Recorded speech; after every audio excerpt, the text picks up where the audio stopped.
اللہ کی رحمتوں کا موسم بہار ہے اور اہل ایمان کے لیے کرم نوازیوں، رحمات، برکات اور انوار کا لوٹ سیل میلہ ہے، جس میں گناہگاروں کی بخشش و مغفرت کا ساماں ہوتا ہے اور اللہ ماہ صیام کی ہر شب کو گناہگار جہنم کی آگ سے آزاد فرماتا ہے۔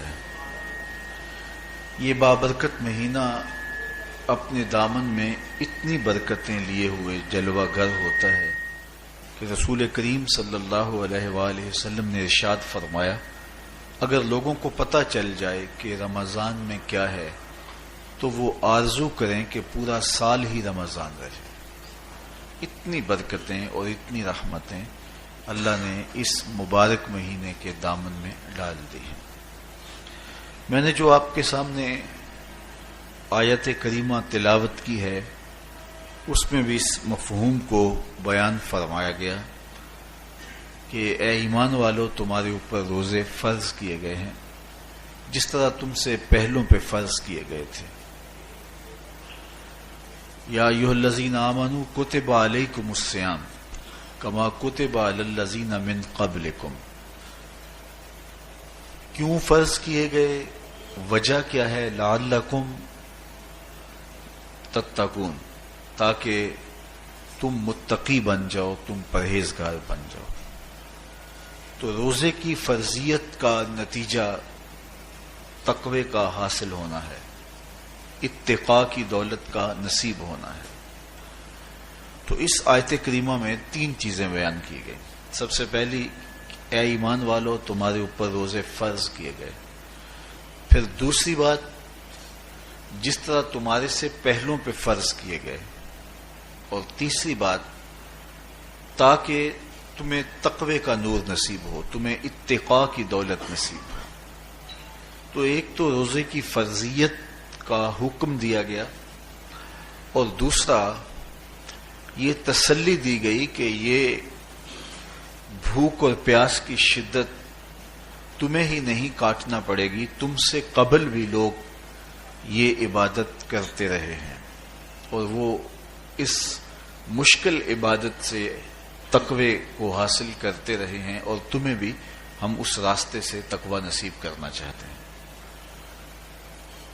علامہ حقی علیہ رحمہ نے لکھا ہے کہ ملک تحمور الثالث، یہ حضرت آدم علیہ السلام کی اولاد سے تیسرا بادشاہ گزرا ہے، اس کے زمانے میں قحط پڑ گیا تھا، تو اس نے اپنی قوم کو یہ حکم دیا کہ ایک وقت کا کھانا آپ کھا لیں اور ایک وقت کا کھانا بچائیں اور وہ قحط زدہ علاقوں میں بھیجیں۔ تو قوم نے اس حکم کو بصر و چشم قبول کیا اور ایک وقت کا فاقہ کاٹ کے اپنے ان بھائیوں کے لیے وہ کھانا بھیجتے جو قحط میں مبتلا تھے۔ قوم کی یہ ادا اللہ کو پسند آ گئی اور وقت کے نبی پر وحی کی گئی کہ تمہارے اس عمل کو ہم عبادت قرار دیتے ہیں۔ تو حضرت آدم علیہ السلام کے بعد متصل ہی یہ عبادت فرض کی گئی، اور پھر جتنی بھی ملتیں، قومیں اور امتیں آئیں، ان میں روزے کی تحسین کی گئی اور روزے کی تلقین کی گئی۔ پرانی جتنی بھی کتابیں ہیں، اناجیل ہیں، تورات ہے، اس میں روزہ داروں کی تعریف موجود ہے۔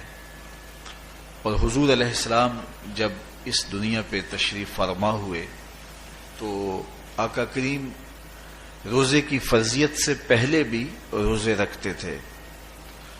ویسے روزہ سن 2 ہجری کو فرض ہوا ہے، شعبان المعظم کے مہینے میں، لیکن اس سے قبل بھی ایام 20 کے حضور روزے رکھتے تھے، اور اس کے علاوہ بھی مختلف ایام میں اللہ کے محبوب روزے رکھتے تھے۔ روزے کی فرضیت کے بعد حضور علیہ السلام کی زندگی میں کل 9 رمضان آئے ہیں، جس میں 7 29 کے تھے اور 2 30 کے تھے۔ یہ بات ذہن میں رکھیے گا کہ روزے 29 ہوں ثواب پھر بھی 30 کا دیا جاتا ہے. تو زیادہ تر جو رمضان المبارک کے مہینے ہوتے ہیں وہ 29 کے ہوتے ہیں، 30 کے کم ہوتے ہیں. حضور کی زندگی میں 9 میں سے 7 جو ہیں وہ 29 کے ہوئے ہیں اور 2 30 کے ہوئے ہیں. تو ثواب پورے 30 کا ہی ہے. بعض لوگوں کو زیادہ ہی مسئلہ ہوتا ہے 29 ہو جائیں تو یہ اللہ کا کرم ہے کہ روزہ رکھنا بھی نہیں پڑا اور 30ویں کا ثواب بھی مل گیا، لیکن وہ شور مچا دیتے ہیں کہ یہ روزہ کھا گئے ہیں. میرا نہیں خیال کہ کسی کو اپنے ذمے اتنی بڑی امت کا بوجھ لینے کی پریشانی ہو اور وہ خام خواہ ایک روزے کے لیے پوری امت کا بوجھ اپنے کندھوں پر ڈال لے.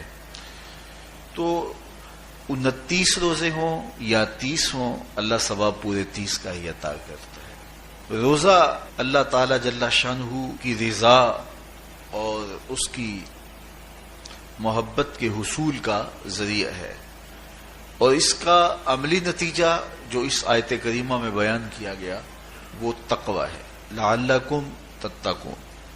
روزہ اس لیے فرض کیا گیا کہ تمہیں تقوی نصیب ہو جائے، اتقاء کی دولت نصیب. اب سوال یہ ہے، کیا تقوی بھوک اور پیاس سے حاصل ہوتا ہے؟ پیاس کاٹنے سے، بھوک کاٹنے سے کیا تقوی نصیب ہو جاتا ہے؟ صبح سے لے کر شام تک روزہ رکھنے کی تلقین کی گئی. یہاں ناروے میں اور مختلف ممالک کے اندر 20-20 گھنٹے کا روزہ ہے، اور ہمارے بھی یہاں 16-17 گھنٹے مسلسل شدت کی گرمی میں بھوک اور پیاس کاٹنا ہوتی ہے. اتنا طویل دورانیہ جو بھوک اور پیاس کاٹی ہے، اس کا مقصد رزق بچانا نہیں ہے، بلکہ وَيُزَادُ فِيهِ رِزْقُ الْمُؤْمِنِ. ماہ سیام میں مومن کا رزق بڑھ جاتا ہے. آپ اپنا بجٹ دیکھ لیجئے، باقی مہینوں کی نسبت ماہ سیام میں آپ کے اخراجات زیادہ ہوتے ہیں اور کشادگی ہوتی ہے. تو یہ کوئی خوراک بچاؤ مہم نہیں ہے، بلکہ رزق تو بڑھ جاتا ہے، لیکن اس کے باوجود 20-20 گھنٹے، 17-17، 18-18 گھنٹے پیاس اور بھوک کاٹنا، اس کا کوئی مقصد ہے تو وہ مقصد قرآن نے بیان کیا کہ اس کے نتیجے میں تمہیں اتقاء کی دولت ملے گی، تمہیں تقوی کا نور نصیب ہوگا. سوال یہ کھڑا ہوا، کیا بھوک اور پیاس کاٹنے سے تقوی مل جاتا ہے؟ تو اس کو سمجھنے کے لیے ایک مختصر تمہید سمجھنا ہوگی، اور وہ یہ کہ ہمارے 2 دشمن ہیں جو ہمیں جادہ مستقیم سے ہٹانے کے لیے دن رات کوشاں ہیں. ایک شیطان اور دوسرا نفس.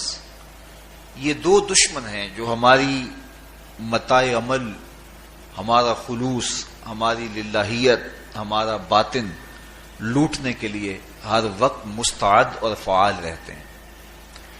اب ان 2 دشمنوں سے ہمارے تنہا ناتواں وجود کا مقابلہ ہے، اور ان میں سے جو بڑا دشمن ہے وہ نفس ہے، کیونکہ شیطان نے جب انکار سجدہ کیا تو ہم تو یہ کہتے ہیں کہ ہمیں شیطان نے بہکا دیا، لیکن شیطان نے جب انکار سجدہ کیا اور خود بہک گیا تو اس وقت کوئی دوسرا شیطان تو نہیں تھا جس نے شیطان کو بہکایا، وہ نفس تھا جس نے شیطان کو شیطان بنایا.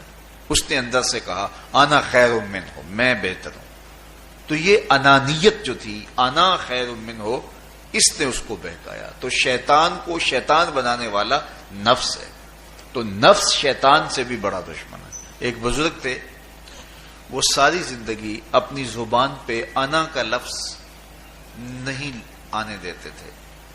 اس مفہوم کو بیان کرنا ہوتا تو وہ با الفاظ دیگر بیان کرتے.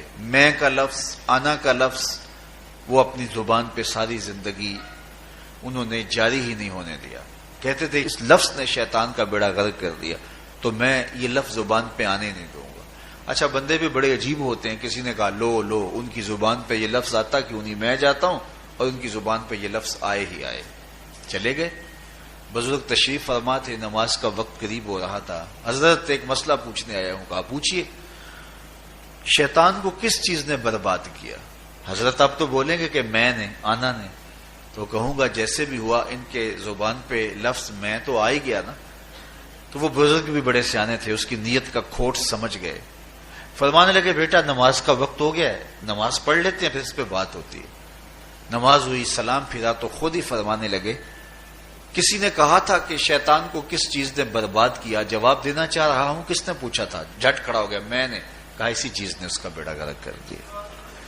تو جو نفس تھا وہ شیطان کو شیطان بنانے والا ہے.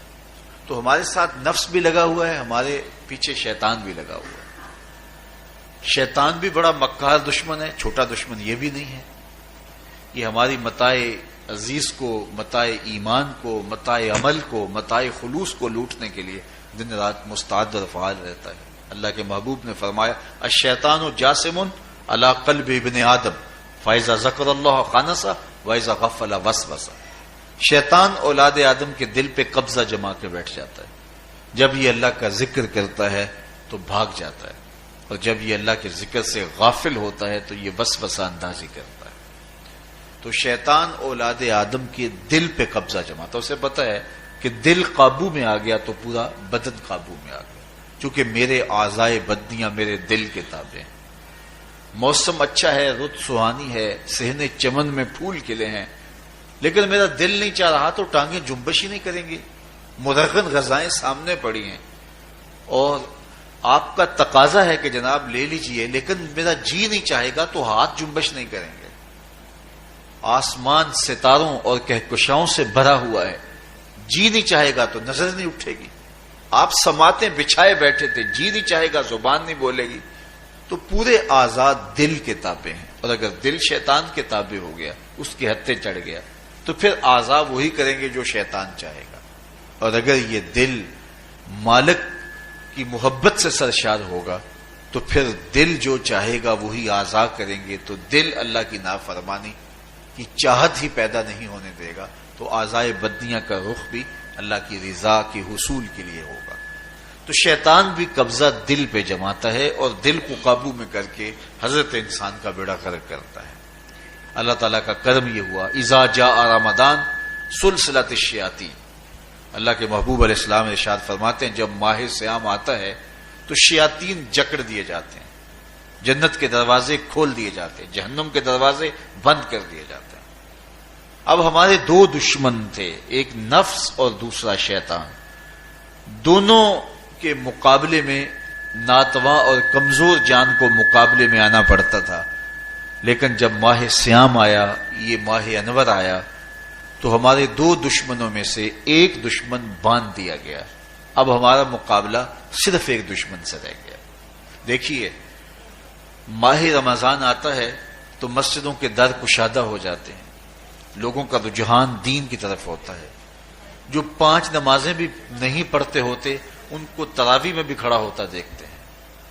اہتمام ہوتا ہے، نیکی کا، صدقہ و خیرات کا ماحول پیدا ہوتا ہے. ایسا کیوں ہے کہ شیطان بند گیا، لیکن اس کے باوجود نظر بھٹک رہی ہے، خیالوں میں آوارگی ہے اور رشوت کا بازار گرم ہے. کیوں کہ ابھی نفس موجود ہے. تو نیکی کا جو ماحول پیدا ہوا یہ شیطان کے بند جانے کی وجہ سے، اور برائی کا ماحول اب بھی موجود ہے یہ نفس کے موجود ہونے کی وجہ سے. تو ہمارے دو دشمن ہیں جو ہمیں زیادہ مستقیم سے ہٹاتے ہیں، ایک شیطان اور دوسرا نفس. اب جب ماہ سیام آیا تو شیطان باندھ دیا گیا. اب ہمارا مقابلہ صرف نفس سے ہے، اور یہ نفس شیطان سے بھی بڑا دشمن ہے. شیطان کو شیطان بنانے والا نفس، اور وہ ہمارے ساتھ جڑا ہوا ہے. ماہ سیام میں شیطان تو بند گیا لیکن نفس نہیں بندھا. اب ہمیں اپنے نفس کو کمزور کر کے اور اپنی فتح حاصل کرنی ہے اور تقوی کی منزل کو پانا ہے. اب شیطان تو اللہ نے باندھ دیا، اب نفس کو کیسے باندھے؟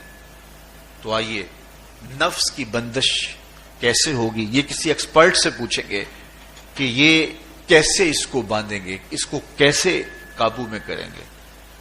تو کسی ایسے شخص سے پوچھیں جو اس شعبے کا ماہر ہو. تو علامہ اقبال کے مرشد ملا جلال الدین رومی علیہ رحمہ کہتے آؤ تمہیں میں ایک معالج کا پتہ دیتا ہوں جو تمہیں اس بیماری کا علاج بتائے گا اور اس کی بندش کے طریقے بتائے گا۔ شیخ رومی علیہ رحمہ فرماتے ہیں ہفت شہر عشق را اتار گشت ما ہنوز اندر خم یک کوچام۔ عشق کے 7 شہر شیخ فرید الدین اتار گھوم چکے ہیں، اور میرے جیسا شخص عشق کے پہلے شہر کی پہلی گلی کے کونے پہ کھڑا ہے۔ اب اندازہ کیے کہ جن کا پتہ حضرت ملا جلال الدین رومی دے رہے ہیں وہ کس بلند مرتبے پہ فائز المرام ہے۔ فرمایا کہ وہ عشق کے 7 شہر گھوم چکے ہیں اور میں پہلے شہر کی پہلی گلی کی نکر پہ کھڑا ہوں۔ اب شیخ فرید الدین علیہ رحمہ سے پوچھئے کہ شیطان تو بند گیا، اب نفس کا وبال ہمارے اوپر پڑ رہا ہے اور ہم اس کے باوجود ماہ صیام کے اندر گناہوں میں منہمک ہیں، تو ہمیں بتایا جائے کہ اس نفس کا علاج کیسے کیا جائے۔ ہمیں آپ کا پتہ بتایا گیا ہے۔ تو شیخ فرید الدین اتار بولے نفس نتواں کشت اللہ باسے چیز بات گوئم یاد گیرش اے عزیز۔ نفس نہیں مرتا، لیکن اگر 3 اسلحے تیرے پاس ہوں تو یہ ٹھہر بھی نہیں سکتا۔ وہ 3 اسلحے کون سے ہیں؟ خنجر خاموشی و شمشیر جو، نیزائے تنہائی و ترک ہجو۔ خاموشی کا خنجر، بھوک کی تلوار اور تنہائی کا نیزہ، یہ 3 اسلحے ایسے ہیں اگر تو یہ لے کر کے نفس پہ ٹوٹ پڑے تو پھر نفس کا مقابلہ تیرے لیے آسان ہوگا۔ خنجر خاموشی، خاموشی کا خنجر، اللہ کے محبوب علیہ السلام نے فرمایا من صامت نجا، جو خاموش ہو گیا وہ نجات پا گیا، کیونکہ انسان کی زندگی کی زیادہ آفتیں اس کی زبان کی وجہ سے۔ آپ اپنے گناہوں کا اور میں اپنے گناہوں کا اگر احتساب کروں تو ہمیں سب سے زیادہ گناہ زبان کے ملیں گے۔ آنکھیں بھی گناہ کرتی ہیں، ہاتھ بھی گناہ کرتے ہیں، پاؤں بھی گناہ کرتے ہیں، لیکن سب سے زیادہ گناہ زبان کرتی ہے۔ جھوٹ بھی بولتی ہے، غیبت بھی کرتی ہے، شکوہ بھی کرتی ہے، گالی سب و شتم اور کیا کچھ زبان کے گناہ ہیں۔ اسی لیے اللہ کے محبوب نے فرمایا جو تمہارے 2 جبڑوں کے درمیان ہے یعنی زبان اور 2 ٹانگوں کے درمیان ہے تمہاری پارسائی کی جگہ، تم ان 2 چیزوں کی مجھے ضمانت دے دو، میں محمد تمہیں جنت کی ضمانت دے دیتا ہوں۔ تو انسان کے سب سے زیادہ گناہ زبان کے ہیں اور اس کی پارسائی کی جگہ کے۔ تو اس لیے میرے حضور نے فرمایا من صمت نجا، جو خاموش ہو گیا وہ نجات پا گیا۔ خنجر خاموشی، خاموشی کا خنجر نفس کشی کا ایک مؤثر ذریعہ۔ اور دوسری بات بشمشیر جو، اور بھوک کی تلوار، تو بھوک سے نفس کا مقابلہ کیا جا سکتا ہے، بھوک کی تلوار سے نفس کا سر کاٹا جا سکتا ہے۔ اللہ کے محبوب کا فرمان سنیے یا معاشر الشباب من استطاع منکم الباء فلیتزوج فإنه اغض للبصر واحسن للفرج فمن لم یستطع فعلیہ بالصوم فإنه له وجاء۔ اے جوانوں کے گروہ، تم میں سے اگر کوئی نکاح کرنے کی طاقت رکھتا ہے تو وہ دیر نہ کرے، فی الفور نکاح کر لے، یہ نظر کا اور پارسائی کا محافظ ہے۔ لیکن اگر تم میں سے کوئی نکاح کرنے کی فی الحال پوزیشن میں نہیں ہے تو وہ کثرت کے ساتھ روزے رکھے۔ روزے قاطع شہوات ہیں، تو بھوک سے نفس کو جو ہے وہ روکا جا سکتا ہے، اس کو لگام ڈالی جا سکتی ہے۔ تیسری بات نیزہ تنہائی، تنہائی کا نیزہ، تو فرمایا گیا کہ العافیت فی العزلہ، کہ تنہائی کے اندر ہی عافیت ہے۔ جب مجلسوں میں غیبت کی بدبو پھیلتی ہو اور چغلی کا ماحول معاشرے کا جزو لا ینفک بن جائے اور مجالس کے اندر نظروں کی پاکیزگی کا قائم رہنا مشکل ہو جائے اور انسان کی زندگی کے اندر گناہوں کا بہت بڑا سبب مجلسی زندگی ہو تو پھر اس سے تنہائی بہتر ہے۔ حضرت شاہ نقشبند بخاری فرماتے ہیں کہ فقیر کے لیے سب سے اچھی جگہ اللہ کا گھر مسجد ہے، یا کسی کامل صالح شخص کی صحبت ہے، اور یا پھر تنہائی ہے۔ چوتھی جگہ ہلاکت کے علاوہ اور کچھ نہیں ہے۔ ہمیں اپنے کاروبار میں، اپنے معاملات میں، اپنی ملازمتوں میں جانے کی تلقین کی گئی تو وہاں یہ تلقین کی گئی کہ دیر سے جاؤ جلدی واپس آ جاؤ، اور مسجد میں جاتے ہوئے تلقین کی گئی کہ جلدی جاؤ اور دیر سے واپس آؤ۔ لیکن ہم مسجد کے دروازوں پہ جب دور موجود میں رش دیکھتے ہیں کہ لوگ بہت جلدی نکلنا چاہتے ہیں، حتیٰ کہ کندھوں سے کندھے ٹکرا رہے ہوتے ہیں کہ جلدی سے باہر نکل جائیں، حالانکہ وہ عافیت کی جگہ ہے، 2 منٹ زیادہ بھی ہو جائیں تو کوئی حرج نہیں ہے. اور ایسے لوگوں کو بھی نکلنے میں جلدی کرتے ہوئے دیکھا ہے کہ لگتا تو یہ تھا کہ شاید انہوں نے کسی ضروری کام پہ جانا ہے، لیکن باہر نکل کے بازار میں پھٹے پہ بیٹھے تھے اور مسجد سے نکلنے کی جلدی بہت تھی. تو مسجد میں جلدی جاؤ اور دیر سے واپس آؤ، اور بازار میں دیر سے جاؤ اور جلدی واپس آؤ، لیکن ہمارے رویے اس کے برعکس ہو گئے.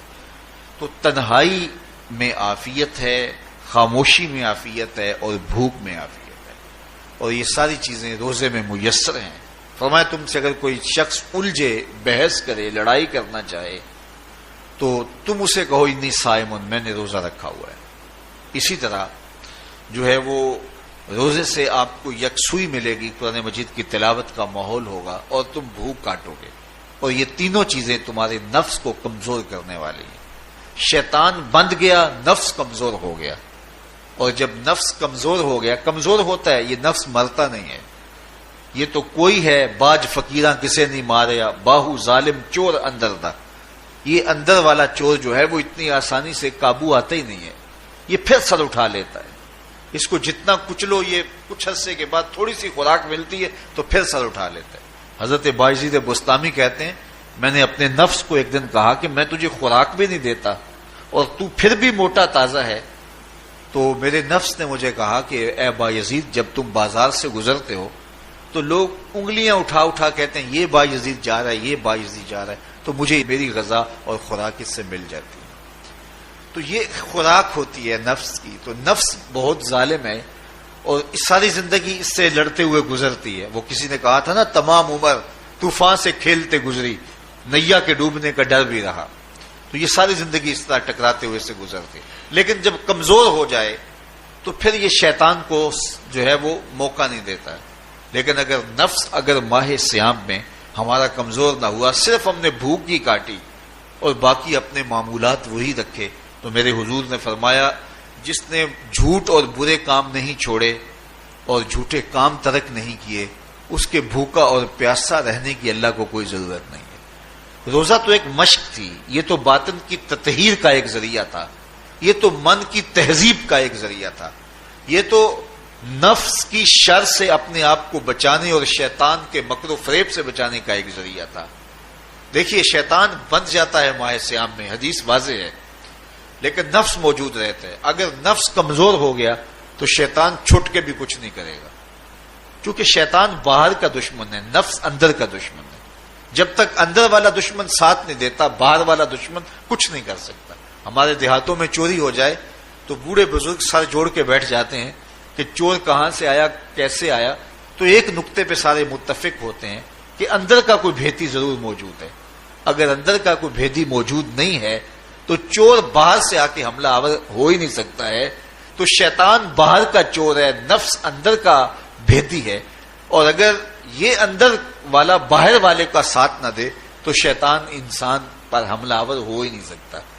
اس لیے اس کو قابو کر لیں، اس کو رام کر لیں، تاکہ شیطان چھٹنے کے باوجود بھی جو ہے وہ ہمارے اوپر حملہ آور نہ ہو سکے. ورنہ وہ تو پیچ و تاب کھا رہا ہے کہ یہ جو تم نمازیں پڑھتے ہو، سروں پہ ٹوپیاں تم نے پہنی ہیں اور بڑے شریف بن کے مسجد میں جا رہے ہو، ذرا چھٹ لوں، عید کے دن ہی جو ہے وہ تمہارا سارا کیا دھرا برباد نہ کیا تو مجھے شیطان نہ کہنا. تو وہ سب کچھ برباد کر دیتا ہے اگر ہمارے نفس کی تہذیب نہیں ہوتی. تو یہ اللہ نے ایک ہمیں موقع دیا ہے، پورا 1 مہینہ ہے، ایک ورکشاپ ہے باطن کی تطہیر کے لیے اور ایک اندر کی پاکیزگی کے لیے ہمیں ایک موقع فراہم کیا گیا ہے، اور اس سے ہم بھرپور فائدہ حاصل کریں. قرآن مجید کی کثرت کے ساتھ تلاوت، صلاۃ التراویح میں شمولیت اور خاموشی کا اختیار کرنا، اور جو ہے وہ اللہ کے ذکر فکر کی طرف متوجہ رہنا اور بھوک کاٹنا. اس کا عملی نتیجہ یہ ہوگا کہ اتقاء کی دولت نصیب ہوگی. دیکھیے ماہ سیام میں ہمیں ان کاموں سے بھی روک دیا گیا جو کہ کام جائز تھے، کھانا پینا اور جو ہے وہ اپنی منکوحہ سے جنسی تعلق، یہ تو وہ امور تھے کہ جو جائز تھے، مشروع تھے. لیکن اوقات روزہ میں ان جائز کاموں سے بھی ہمیں روک دیا گیا. اس فلسفے کو ہمیں سمجھنا ہوگا کہ جو کام شریعت میں جائز تھے، مشروع تھے، روزہ ان سے بھی رک جانے کا نام ہے. اور جو چیزیں شریعت میں جائز ہی نہیں ہیں، جھوٹ بولنا ہے، غیبت کرنا ہے، بد نگاہی ہے اور دیگر برے اعمال ہیں، تو یہ چیزیں تو روزہ نہ بھی ہو پھر بھی ناجائز ہیں. تو جو چیزیں جائز تھی روزے میں ان سے بھی منع کر دیا گیا، اور جو چیزیں ناجائز ہیں تو اگر کوئی شخص ان چیزوں سے نہیں رکتا تو پھر اس نے روزہ کیا رکھا.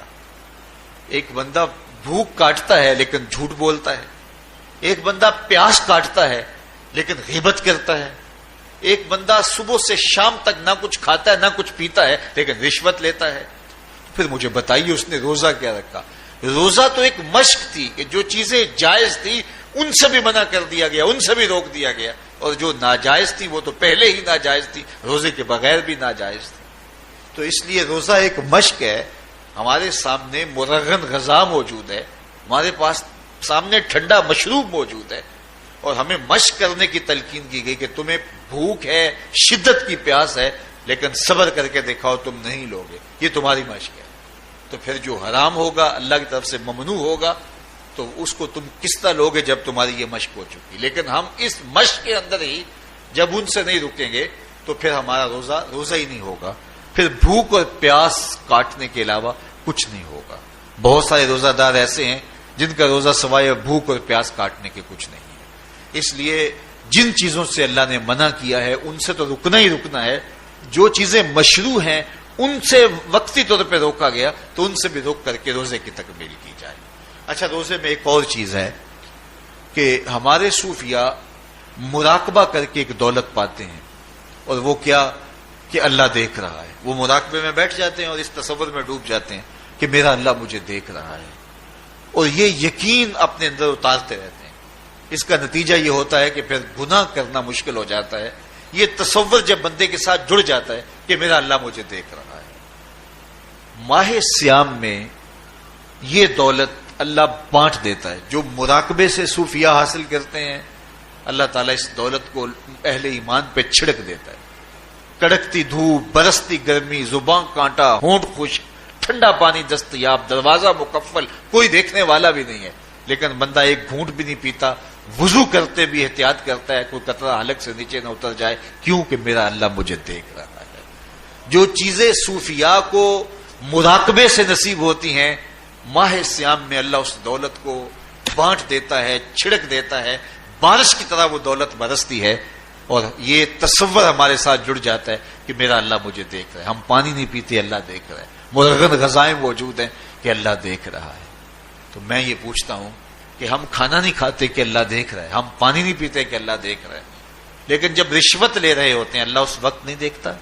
جب نظر بھٹک رہی ہوتی ہے اللہ اس وقت نہیں دیکھتا؟ جب خیال بہک رہا ہوتا ہے اللہ اس وقت نہیں دیکھتا؟ جب سوچوں میں آوارگی آتی ہے اللہ اس وقت نہیں دیکھتا؟ تو یہ صرف وہ کھانے اور پینے کو ہی دیکھ رہا ہے، باقی امور زندگی کو نہیں دیکھ رہا. اور وہ کیا صرف رمضان میں دیکھتا ہے، غیر رمضان میں نہیں دیکھتا؟ تو یہ جو نور اترا تھا ماہ سیام میں، اس کو اپنے اندر اگر جذب کر لیا جائے تو زندگی سنور جاتی ہے. جو مراقبوں سے حاصل ہوتا تھا ماہ سیام میں، وہ میںہ کی طرح برسا، اور ہم اس کے اپنے اندر سمولیں، جذب کر لیں، تو نتیجہ یہ ہوگا کہ ہماری زندگی نور نہ لا نور ہو جائے گی. اور یہ تصور جب انسان کی زندگی میں جم جائے تو یہ گناہوں سے روکنے کا مؤثر ذریعہ ہے کہ میرا اللہ مجھے دیکھ رہا ہے. مجھے بتائیے اس سے بڑا ہیجان انگیز بھی کوئی منظر ہو سکتا ہے کہ حسن کی پتلی ہے، اور جو ہے وہ اس کی ایک ایک ادا اور اشوے سے قیامتیں پھوٹتی ہیں، اور وہ خود جناب یوسف کے سامنے اپنے حسن کو پیش کر رہی ہے. 7 دروازے بھی مکفل ہیں، بت کے اوپر بھی کپڑا ڈال لیا، اور زلیخا حضرت یوسف کو خود کہہ رہی ہے تالک یوسف اب تو آ جاؤ نا، ذرا آنکھ اٹھا کے میرے جلوے دیکھو. لیکن جناب یوسف کیا بولتے ہیں؟ قال معاذ اللہ، میں اللہ کی پناہ میں آتا ہوں. کہا تو 7 دروازے بند کر کے لوگوں کی نظروں سے چھپ گئی، اور موٹا کھیس ڈال کے اپنے زوم میں اپنے جھوٹے خدا سے بھی شرم کرتی ہے اور اس سے چھپ گئی. میں اس خدا سے حیا کیوں نہ کروں جو 7ویں کوٹھڑی میں بھی دیکھ رہا ہے. پھر اتنی روشنیاں برسی، اتنا یقین برسا کہ گناہ کیا، گناہ کا تصور بھی محال ہو گیا. تو مجھے بتائیے کتنا ہیجان انگیز منظر تھا جب حسن قدموں میں بچھنے کے لیے خود بےتاب تھا، اور حضرت یوسف جوان رانا ہے، جوانی اور شباب پورے بانکپن پہ ہے، اور ادھر حسن مچل مچل کے قدموں میں بچھ رہا ہے، لیکن یہ جذبہ کہ میرا اللہ مجھے دیکھ رہا ہے ایسی رکاوٹ بنتا ہے، کالا معاذ اللہ، کہا میں اللہ کی پناہ میں آتا ہوں۔ تو یہ یقین جب بندے کے ساتھ جڑ جاتا ہے کہ میرا اللہ مجھے دیکھ رہا ہے، تو پھر انسان کے لیے گناہ سے بچنا کوئی مشکل نہیں ہوتا۔ گھر میں فاقے ہوں، مشکل میں بندہ پھنسا ہو اور اس کو رشوت مل رہی ہو، تو پھر اپنا ہاتھ روکنا بڑا مشکل ہوتا ہے، بلکتے بچوں کا خیال آتا ہے۔ لیکن جب یہ خیال ہو کہ میرا رب میرا رازق ہے اور میرے اس عمل کو دیکھ رہا ہے، تو پھر بندہ اس کو پرے کا کی حیثیت بھی نہیں دیتا، اور جب وہ پاؤں کی ٹھوکر پہ بھی نہ رکھے تو پھر اللہ فرماتا ہے وَيَرْزُقْهُ مِنْ حَيْثُ لَا يَحْتَسِبُ، تو یہ کر کے دیکھ میں تجھے وہاں سے رزق دوں گا جہاں سے تجھے گمان بھی نہیں ہوگا۔ تو اپنے یقین کو کھڑا کر کے دیکھ، میرے اوپر اعتماد کر کے دیکھ۔ میرے حضور نے فرمایا اللہ پر توکل کرنے کا جو حق ہے اگر تم ادا کرو، وہ تمہیں ایسے رزق دے جیسے پرندوں کو عطا کرتا ہے۔ صبح گھر سے نکلتے ہیں خالی پیٹ ہوتے ہیں، ہمیں تو پتہ ہے دفتر میں جانا ہے، ہمیں تو پتہ ہے دکان پہ جانا ہے، ہمیں تو پتہ ہے فیکٹری میں جانا ہے، ہمیں تو پتہ ہے کہ ہم نے فلاں جگہ جا کے دہاڑی لگانی، لیکن ان کا کوئی کاروبار نہیں ہوتا، کوئی فیکٹری نہیں ہوتی۔ جدھر جی آیا صبح جو ہے وہ اڑان بھر دی، بند توکل پنچھی اڑ دے، خرچ نہ پلے زیرا ہو، نہ کوئی راس ہے نہ کوئی کاروبار ہے، لیکن کبھی ایسا نہیں ہوا کہ شام کو خالی پیٹ آئے ہوں۔ تو کہا اگر تم اللہ پہ توکل کر لو، وہ بھی تمہیں ایسے رزق دے جیسے پرندوں کو رزق عطا کرتا ہے۔ پرندوں میں سے ایک پرندہ ہے ہنس، یہ سچے موتی کھاتا ہے، اور آپ پنساری کے پاس موتی لینے جائیں تو ہزاروں روپے تولے کے ماشے کے حساب سے آپ لیں تو پھر بھی آپ سوچتے ہیں کہ پتہ نہیں یہ خالص دیے یا نہیں دیے۔ وہ اتنے نایاب اور کامیاب ہیں کہ آپ ماشوں اور تولوں میں خریدتے اور پھر بھی آپ کو شک رہتا ہے کہ یہ خالص ہیں یا کہ نہیں۔ اور ہنس کھاتا ہی وہ ہے، اور دنیا پر ایک نہیں لاکھوں کروڑوں ہنس ہیں، اور روزانہ صبح و شام کھاتے اور پیٹ بھر کے کھاتے ہیں، اور اللہ انہیں روز عطا بھی کرتا ہے۔ تو یہ مالک وہ ہے، رازق ہے۔ جب اس پہ توکل اور اس پہ یقین پیدا ہو جاتا ہے تو پھر مشکل نہیں رہتا، پھر آسانی پیدا ہو جاتا ہے۔ تو روزوں میں اللہ تعالیٰ یہ یقین دیتا ہے کہ وہ مجھے دیکھ رہا ہے، بندہ یہ تیقن پیدا کر لیتا ہے کہ میرا اللہ مجھے دیکھ رہا ہے۔ بعض کا چھوٹے بچے روزہ رکھ لیتے ہیں تو مائیں بے چین ہو جاتی ہیں، جب دوپہر کے وقت پھول جیسے بچے کملا جاتے ہیں تو مائیں انہیں بند کمرے میں کوئی کھانا یا کوئی ٹافی یا کوئی اور چیز یا چاکلیٹ دیتی ہیں کہ بیٹے یہ کھا لو، تو وہ بچے نہیں کھا رہے ہوتے تو مائیں کہتے ہیں پتر کھا لو، کوئی نہیں دیکھ رہا، تو وہ بچے بھی کہتے ہیں اللہ دیکھ رہا ہے۔ تو وہ جو صوفیاء کو مراقبوں سے ملتا ہے وہ ایک بچے کو بھی نصیب ہو رہا ہے کہ میرا اللہ مجھے دیکھ۔ یہاں ایک اور بھی تسلی ہے، ہم ہزار گناہ گار سہی، ہم ہزار سیاہ کار سہی، لیکن ہمارا رب پہ کتنا یقین ہے رمضان میں پتہ چلتا ہے کہ اس ذات پہ ہمارا کتنا تیقن ہے، کتنا یقین ہے، جس کو دیکھا نہیں، چھوا نہیں، بات نہیں ہوئی، جو تصور خیال کی حدود سے بنا ہے، اتنا یقین ہے کہ ہم پانی نہیں لیتے، کھانا نہیں لیتے کہ میرا اللہ مجھے دیکھ رہا ہے۔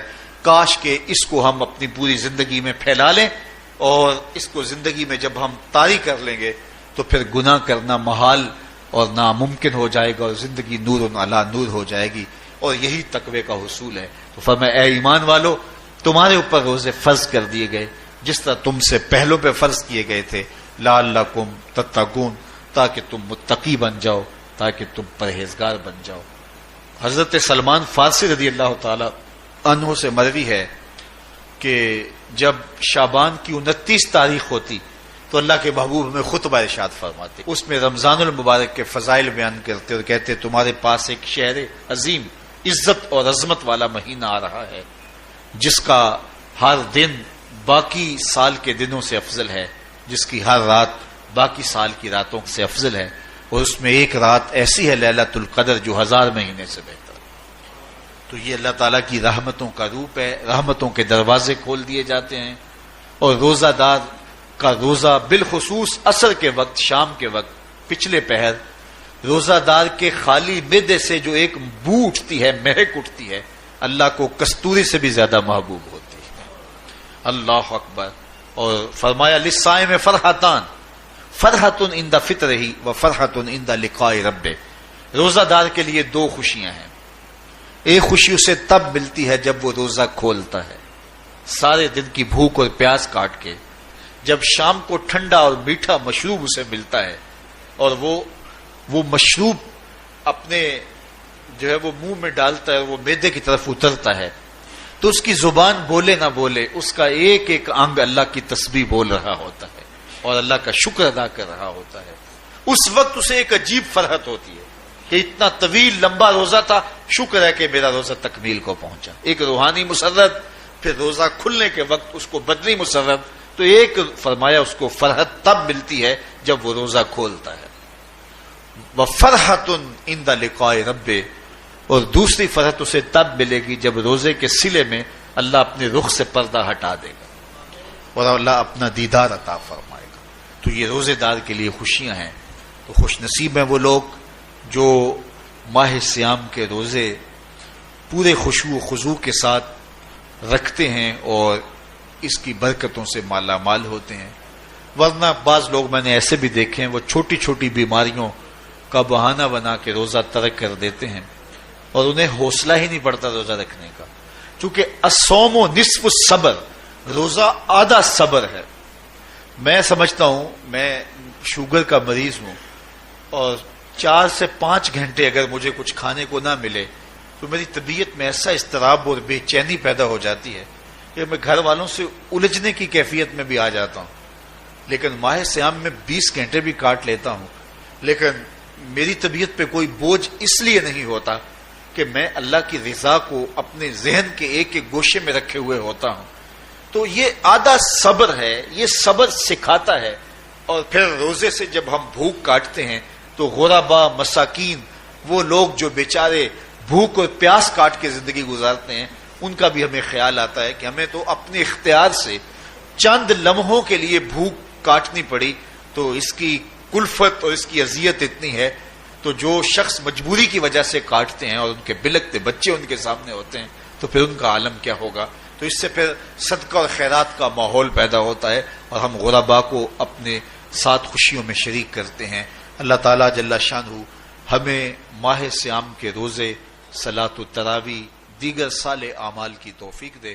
وآخر دعوانا ان الحمد للہ.